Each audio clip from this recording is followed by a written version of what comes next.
Hello, everyone. I'm ZHAO Chuang. Let's draw a full-body Coronosaurus. As the fossil record of its body is quite limited, we mainly rely on the anatomical structure of Centrosaurus to create this drawing. Compared to its body, Coronosaurus had a relatively small head. This dinosaur and its relatives had a more modest head-to-body ratio, unlike many later ceratopsians, whose heads could make up about 1/3 of their body length. Therefore, we should pay attention to proportions and keep the head appropriately scaled. Additionally, we can emphasize the characteristic dorsal curve of this dinosaur group. The back arches gently and then flattens noticeably at the pelvis. Now, let's get started. Compose a draft first. Use very light dots to outline the overall shape. This section represents its head.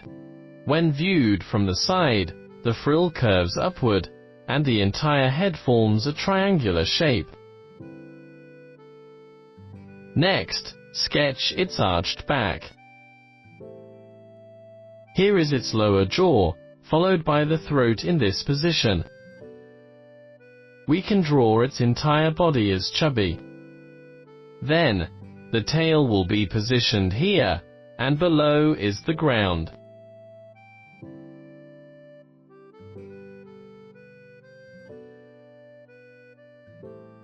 Next, let's add some details to the head. At this location, its brow horns project sideways.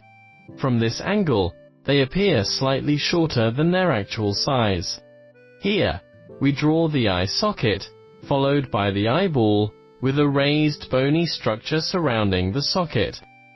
Like other ceratopsians, it had a ring of bones around the eye socket that bulged outward, resembling a swimming float.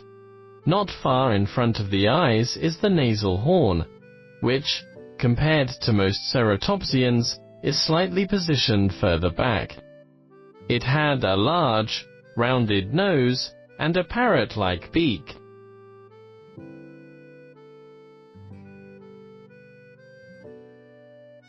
Here is the corner of its mouth.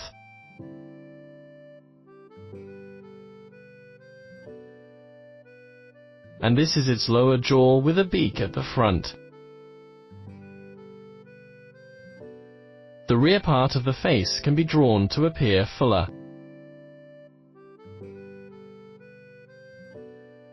Draw the jugal horn, where the jugal bone is located.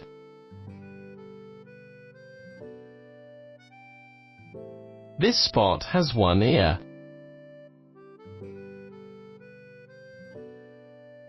Then, let's depict its highly distinctive epiparietals. The first pair droops downward, forming a flat shape. The second pair resembles cauliflower, blending with the surrounding scales to create a cluster of spikes. The third pair curves outward to the sides, somewhat like ram or ox horns. The next epiparietals will be quite normal. Along the parietal, there might be 6 processes along its margin, with another 4 running down, making up about 10 typical marginal processes along the frill. Next, indicate the large openings in its frill, and the texture of the skin covering on top. After that, we move to its neck. Here is the throat, which can be drawn with a softer, looser appearance. The sides of the neck had plenty of muscles.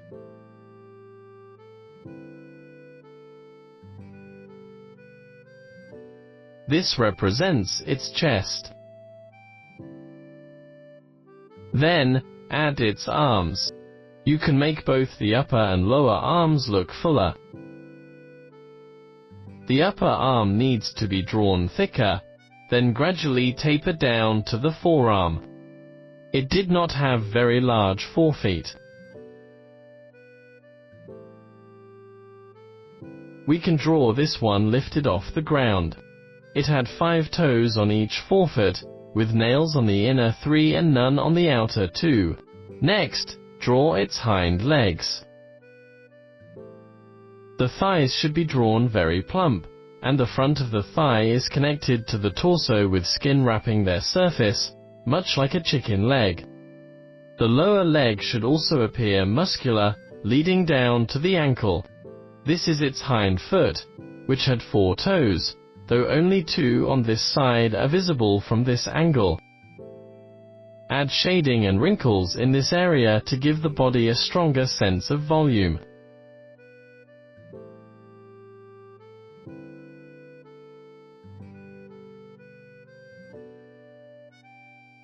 Now, let's complete the back. Since the other leg is partially blocked, we can only see a small portion. Include some muscle traces in the legs.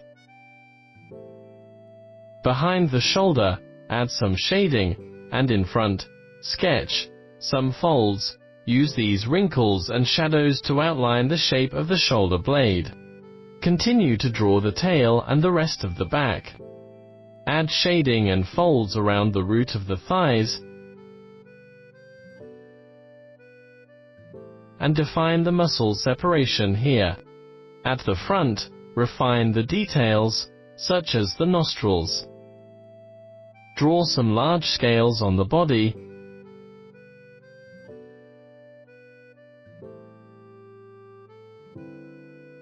and add wrinkles around the wrists.